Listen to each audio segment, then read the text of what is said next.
Hello student, मैं राकेश कुमार एक बार आपका फिर से स्वागत करता हूँ vision science coaching classes Kishangarh renewal के अंदर।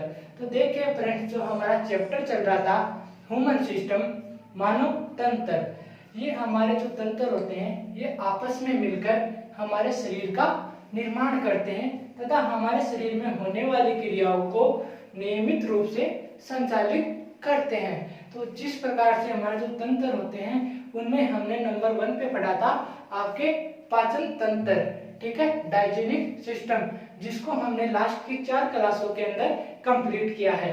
आज हम स्टार्ट करते हैं आपके श्वसन एवं श्वसन तंत्र। क्या मेरे प्यारे विद्यार्थियों, जो आज की क्लास में हमारा टॉपिक रहने वाला है वह है आपके श्वसन एवं श्वसन तंत्र। श्वसन एवं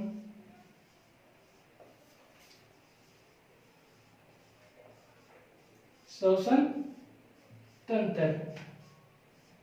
तो हम देखेंगे कि श्वसन क्या होता है, हमारे शरीर में ये किस प्रकार से होता है तथा इसकी संरचना क्या होती है। श्वसन के बारे में हम आज की क्लास में अध्ययन करेंगे। तो स्टार्ट करते हैं श्वसन। तो हमारे शरीर में विभिन्न क्रियाओं के संचालन हेतु हमें ऊर्जा की आवश्यकता होती है। क्या प्यारे विद्यार्थियों, हमारे शरीर में विभिन्न प्रकार की क्रियाओं के संचालन हेतु हमारे शरीर को क्या चाहिए, ऊर्जा की आवश्यकता होती है। हमारे शरीर में विभिन्न प्रकार के कार्य करने हेतु हमारे शरीर को ऊर्जा की आवश्यकता होती है। और हमारे शरीर को ऊर्जा कहाँ से मिलती है? हमारे शरीर को ऊर्जा आपके 2 चीजों से मिलती है। एक तो होता है आपके भोजन, क्या भोजन, और दूसरा होता है आपके ऑक्सीजन, मतलब कि O2, ठीक है। जो अपन भोजन होता है वो अपन खाने में लेते हैं, ठीक है, जो खाना खाते हैं वही भोजन होता है। और जो ऑक्सीजन होती है वो हम बाहरी वायुमंडल से श्वसन तंत्र के माध्यम से हमारे शरीर में लेते हैं। तो भोजन का क्या होता है, भोजन का ऑक्सीजन की उपस्थिति के अंदर आपके ऑक्सीकरण करवाया जाता है। मेरे प्यारे विद्यार्थियों, जो आपका भोजन होता है इसका ऑक्सीजन की उपस्थिति के अंदर इसका आपके ऑक्सीकरण करवाया जाता है। क्या करवाया जाता है? इसका आपके ऑक्सीकरण करवाया जाता है तथा इस क्रिया के पश्चात आपके एटीपी का निर्माण होता है। इस क्रिया के पश्चात आपके क्या होता है? आपके एटीपी का निर्माण होता है। जो आपके एटीपी होता है यह आपके ऊर्जा का एक रूप होता है, मतलब कि जो आपकी ऊर्जा होती है वो आपके एटीपी के रूप में प्राप्त होती है, ठीक है। कोशिकाओं के द्वारा भोजन का ऑक्सीजन की उपस्थिति में आपके क्या किया जाता है? ऑक्सीकरण किया जाता है, जिसके फलस्वरूप आपके एटीपी का निर्माण होता है। और जो एटीपी होता है वह ऊर्जा का आपके एक रूप होता है, ठीक है। अब देखो, भोजन और O2 ऑक्सीजन। अब भोजन से आपका जो अपशिष्ट बचता है, जिसका उपयोग था जितना होता है, जिसका उपयोग भोजन का हमारे शरीर में था उतना कर लिया जाता है।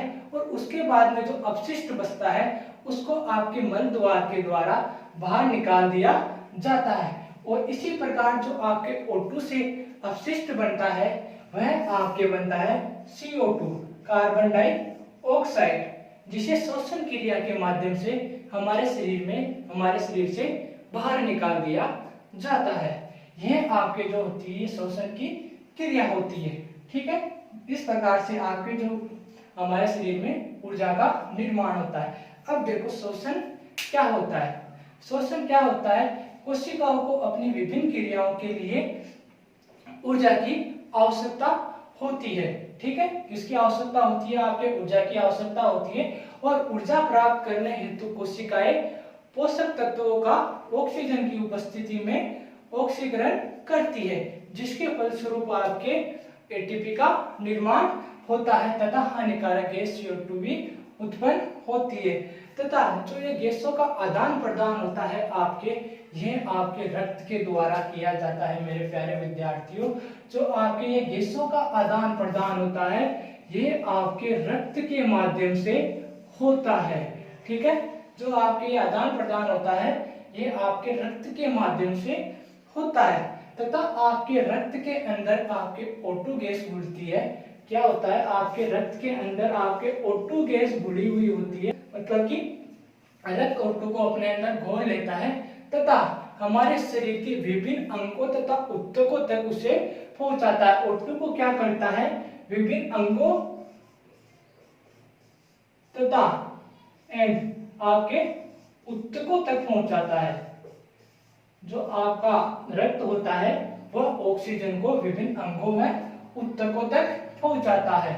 गैसों की यही आदान प्रदान की क्रिया, मतलब कि गैसों का मतलब आपके O2 और CO2 ऑक्सीजन तथा कार्बन डाइऑक्साइड, गैसों के यही आपके आदान प्रदान की क्रिया जो हमारे वायुमंडल या पर्यावरण, जो अपन का बाहरी वातावरण होता है उसे वायुमंडल या पर्यावरण, तो जो हम कुछ भी कह दो, वायुमंडल कह दो या पर्यावरण कह दो, तो गैसों के आदान प्रदान की इसी क्रिया को जो बाहरी वायुमंडल और रक्त, जो हमारे शरीर में ब्लड बहता है, रक्त तथा कोशिकाओं के मध्य होती है, तो इसी क्रिया को आपके श्वसन कहा जाता है मेरे प्यारे विद्यार्थियों।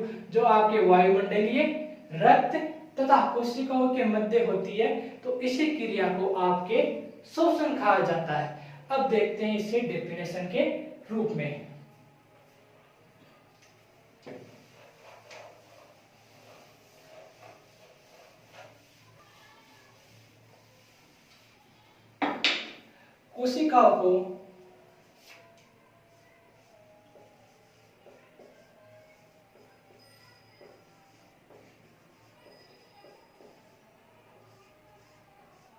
कोशिकाओं को अपनी विभिन्न क्रियाओं को, कोशिकाओं को अपनी विभिन्न क्रियाएं,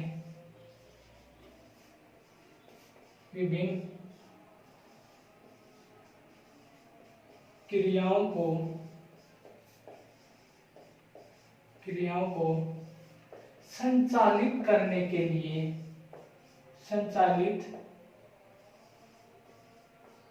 करने हेतु, कोशिकाओं को विभिन्न क्रियाओं, अपनी विभिन्न क्रियाओं को संचालित करने हेतु ऊर्जा की आवश्यकता होती है। ऊर्जा की आवश्यकता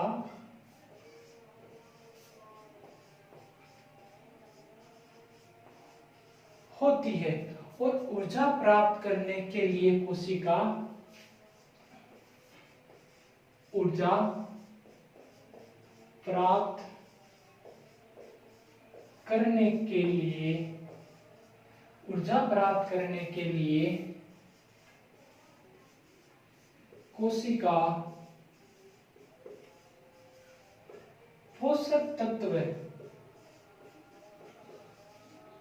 पोषक तत्व का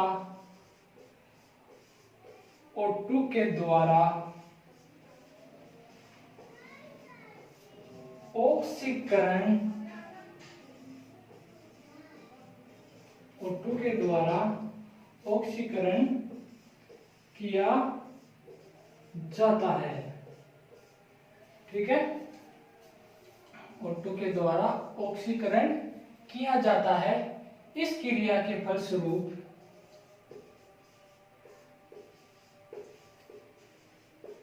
इस क्रिया के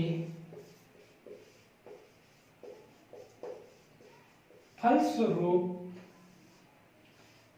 एटीपी का निर्माण, एटीपी का निर्माण होता है तथा आपके हानिकारक CO2 गैस, आपके हानिकारक CO2 गैस, CO2 गैस उत्पन्न होती है। ठीक है, कोशिकाओं को अपनी विभिन्न क्रियाओं को संचालित करने के लिए ऊर्जा की आवश्यकता होती है। ऊर्जा प्राप्त करने के लिए कोशिका पोषक तत्वों का O2 के द्वारा ऑक्सीकरण किया जाता है, इस क्रिया के फलस्वरूप आपके एटीपी का निर्माण होता है तथा आपके हानिकारक CO2 गैस उत्पन्न होती है। ठीक है, अब देखते हैं इसके बाद में आगे।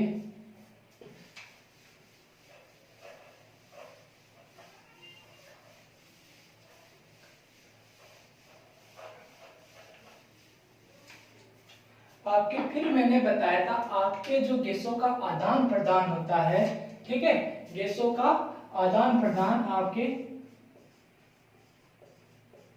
गैसों का आपके आदान प्रदान, गैसों का आपके आदान प्रदान रक्त के द्वारा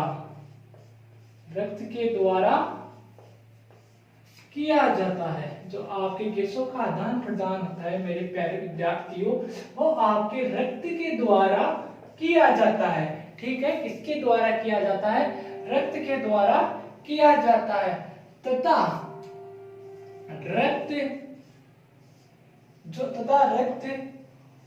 O2 गैस को, रक्त क्या करता है? आपके O2 गैस को अपने अंदर, O2 गैस को अपने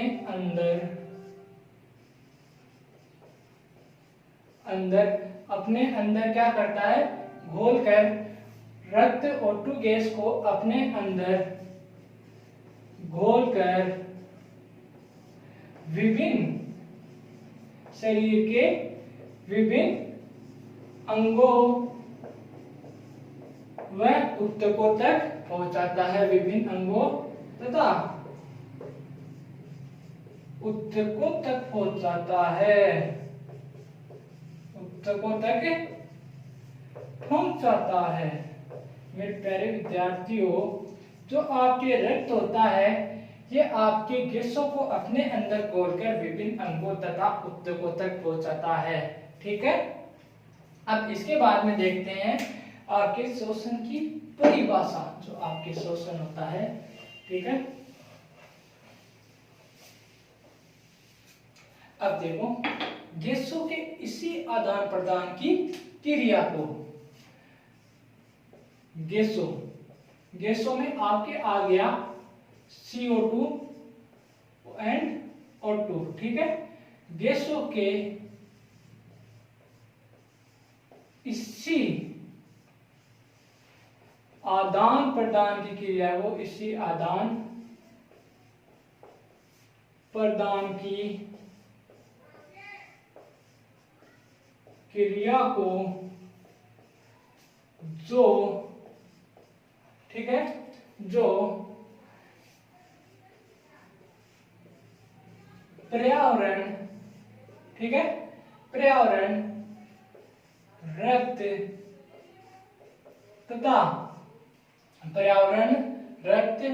तथा कोशिकाओं के मध्य होती है। किसके मध्य होती है? जो आपके कोशिकाओं के मध्य होती है, तो इस क्रिया को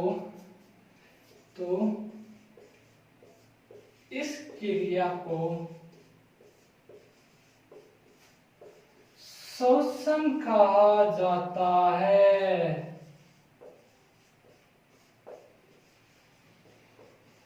श्वसन किसे कहते हैं?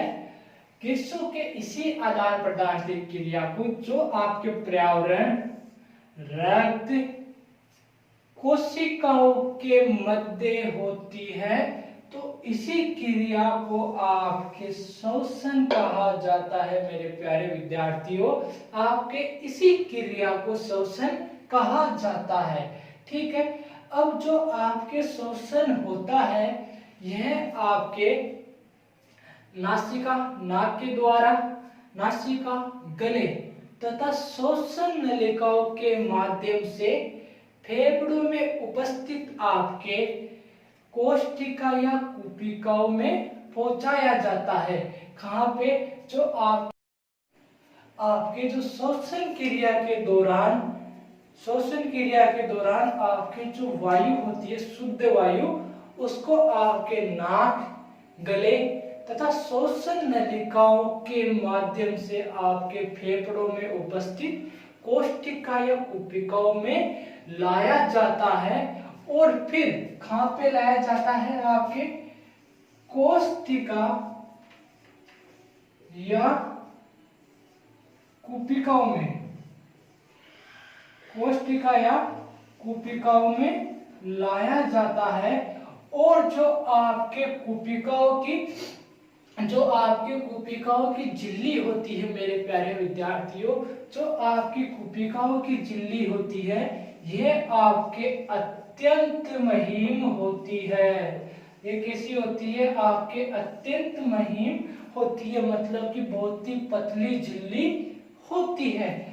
और इन कुपिकाओं के अंदर आपके क्या होता है? केशिका रुधिर वाहिनियों का जाल होता है। जो आपकी ये कुपिकाएं होती है, इनमें आपके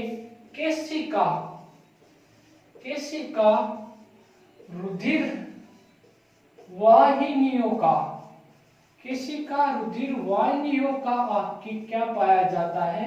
जाल पाया जाता है मेरे प्यारे विद्यार्थियों। आपकी जो फेफड़ों में उपस्थित कोशिका या कुपिकाएं होती है, इनमें आपके श्वसन के द्वारा शुद्ध ऑक्सीजन लाई जाती है।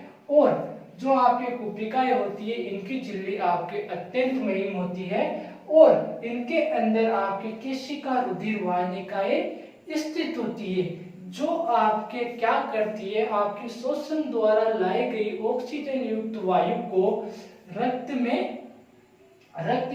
इन कोशिकाओं में उपस्थित जो रक्त होता है, इस श्वसन द्वारा लाई गई वायु को अपने अंदर ग्रहण करता है तथा शरीर के विभिन्न अंगों से लाई गई कार्बन डाइऑक्साइडों को आपके पुनः कोशिका या कुपिकाओं के अंदर छोड़ देता है तथा फिर आपके श्वसन के द्वारा इन्हें बाहरी वातावरण में कार्बन डाइऑक्साइड को आपके छोड़ दिया जाता है।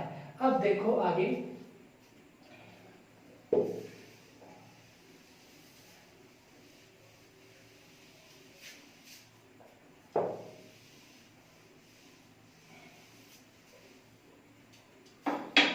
ठीक है।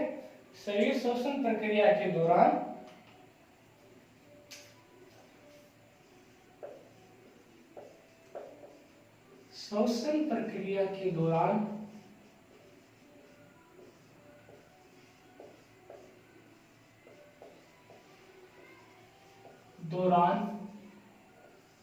ऑक्सीजन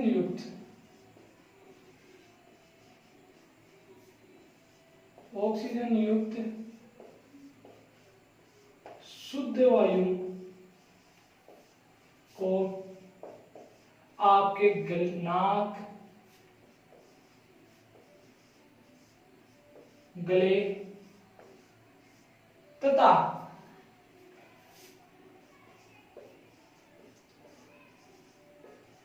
श्वास नलियों के जरिए, श्वास नलियों के द्वारा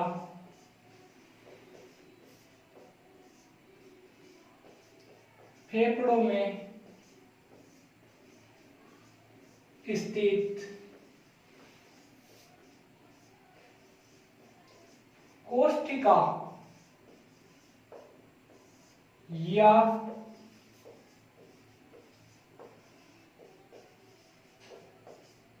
कुपिकाओं,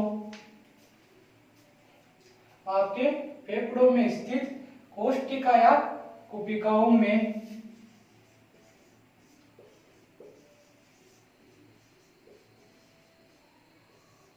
पहुंचाया जाता है।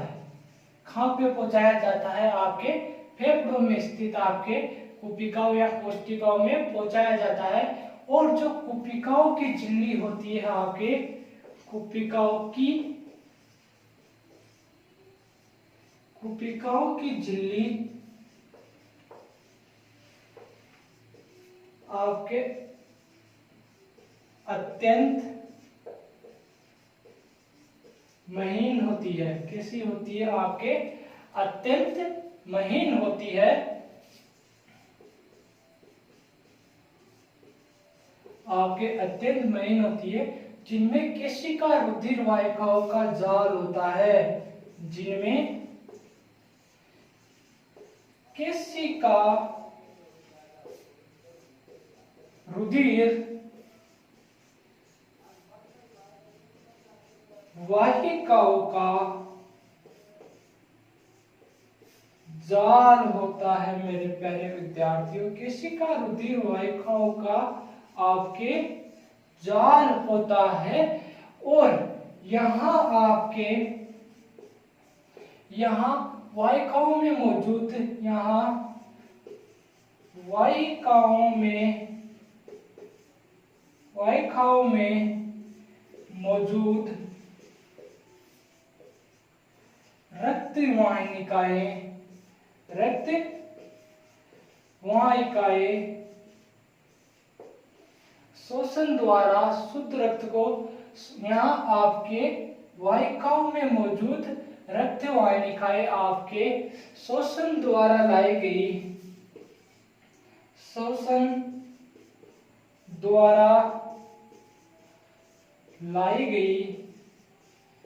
शुद्ध वायु को, शोषण द्वारा लाई गई शुद्ध वायु या ऑक्सीजन को ग्रहण करती है, ऑक्सीजन को ग्रहण करती है, तथा रक्त के द्वारा लाई गई कार्बन डाइऑक्साइड को आपके कोशिकाओं में छोड़ दी जाती है, तथा रक्त द्वारा लाई गई कार्बन डाइऑक्साइड को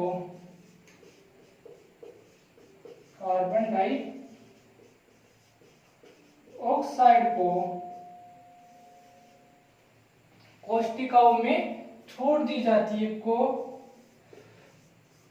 वायु कोशिका में छोड़ दी जाती है। मेरे प्यारे विद्यार्थियों, वायु कोशिका में छोड़ दी जाती है, तथा आपके जो ये अशुद्ध वायु होती है, इसको श्वसन के माध्यम से बाहरी वातावरण में छोड़ दिया जाता है। जो आपके कार्बन डाइऑक्साइड को है, इसको श्वसन के माध्यम से आपके बाहरी वातावरण में छोड़ दिया जाता है। मेरे प्यारे विद्यार्थियों, अब देखो, श्वसन की प्रक्रिया के दौरान आपके जो ऑक्सीजन युक्त शुद्ध वायु होती है, वो नाक, गले, श्वसन नलियों के द्वारा फेफड़ों में स्थित कोशिका या कोशिकाओं में पहुंचाया जाता है। जो आपकी ऑक्सीजन युक्त शुद्ध वायु होती है, उसे कोशिकाओं या कोशिकाओं में पहुंचाया जाता है। जो कोशिकाओं की आपके झिल्ली होती है, वो आपके अत्यंत महीन होती है, और जिनमें केशिका रुधिर वाहिकाओं का जाल होता है, जिसमें किसका जाल होता है, आपके केशिका रुधिर वाहिनियों का जाल होता है। और वाहिनियों में मौजूद रक्त वाहिकाएं, आपके जो वाहिनियों में मौजूद रक्त वाहिकाएं होती है, यह आपके श्वसन द्वारा लाई गई ऑक्सीजन को ग्रहण करती है, तथा रक्त के द्वारा लाई गई कार्बन डाइऑक्साइड को कोशिकाओं के अंदर छोड़ दिया जाता है। और फिर जो आपके कार्बन डाइऑक्साइड होती है, इसको श्वसन के द्वारा आपके बाहरी वातावरण में छोड़ दिया जाता है। यहाँ पे आपका श्वसन समाप्त होता है। अब इससे आगे देखते हैं हम आपके श्वसन तंत्र। ठीक है, अब आपके देखते हैं मानव में श्वसन तंत्र, और ये चल रहा था आपके मानव में श्वसन।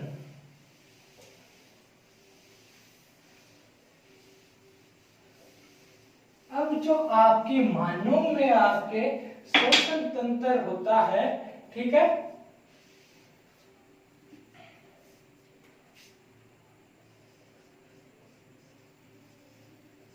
मानव श्वसन तंत्र, आपके जो मानव श्वसन तंत्र होता है, इसको 3 अंगों में बांटा गया है या 3 भागों में डिवाइड किया गया है मेरे प्यारे विद्यार्थियों। जो आपके मानव श्वसन तंत्र होता है इसको 3 भागों में डिवाइड किया गया है। नंबर 1 पे आता है आपके ऊपरी श्वसन तंत्र। ऊपरी श्वसन तंत्र, ठीक है। और इसके बाद में आपके नंबर 2 पे आता है निचला श्वसन तंत्र। निचला श्वसन तंत्र। और इसके बाद में आपके नंबर 3 पे आता है श्वसन मांसपेशियां। श्वसन मांसपेशियां, ठीक है, श्वसन मांसपेशियां। अब जो आपका ऊपरी श्वसन तंत्र होता है इसको निम्न भागों में और डिवाइड किया गया है। इसको निम्न 4 भागों में और बांटा गया है। नंबर 1 पे आती है आपके नासिका या आपके नाक, जिसको हम नोज भी बोलते हैं। नंबर 2 पे आता है आपके मुख, जिसे माउथ। और नंबर 3 पे आता है आपके ग्रहणी, ठीक है। और नंबर 4 पे आता है आपके स्वर यंत्र। स्वर यंत्र जिसको हम लैरिंक्स भी बोलते हैं। लैरिंक्स, जिसे हम लैरिंक्स भी बोलते हैं। ऊपरी श्वसन तंत्र को आपके 4 भागों में डिवाइड किया गया है। नंबर 1 पे आता है आपके नासिका, नंबर 2 पे आता है आपके मुख, नंबर 3 पे आता है आपके ग्रसनी और नंबर 4 पे आता है आपके स्वर यंत्र, जिसको इंग्लिश में लैरिंक्स भी बोला जाता है। इसके बाद में आता है आपका निचला श्वसन, जिसको भी 4 भागों में डिवाइड किया गया है। श्वास नली, श्वसनी, श्वसनिका तथा फेफड़े। इसको भी आपके 4 भागों में डिवाइड किया गया है। श्वास नली, श्वास नली, श्वसनिका, क्या, श्वसनी, श्वास नली, श्वसनी तथा आपके श्वास नलिका, श्वास नलिका। और लास्ट में आता है आपके फेफड़े, जिन्हें लंग्स बोलते हैं। फेफड़े, निचला श्वसन तंत्र, इसको भी आपके 4 भागों में डिवाइड किया गया है। श्वास नली, श्वसनी, श्वास नलिका और फेफड़े। और आपके एक बचता है श्वसन मांसपेशियां, जो इन पूरी क्रियाओं को करने में आपकी मदद करता है, ठीक है।